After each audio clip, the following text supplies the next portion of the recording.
This is a tribute song to one of my favorite singers in the Philippines, Mercy Sunod of Aegis, who just died recently of lung cancer.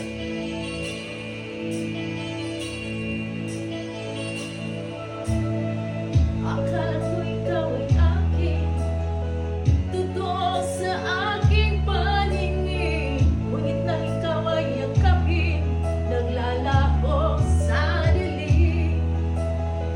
Ninais kong mapalapit sa iyo, ninais kong malaman mo ang mga paghihirap ko, baliwala lang sa iyo. Ikaw ay aking minahal, kasama ko ang may kapal, ngunit ako pala'y nag-iisang hangal, nakahangad ng isang katulad mo. Hindi ko na kailangan umalis ka na sa aking harapan. Damdamin ko sa'yo ngayon ay naglahot na.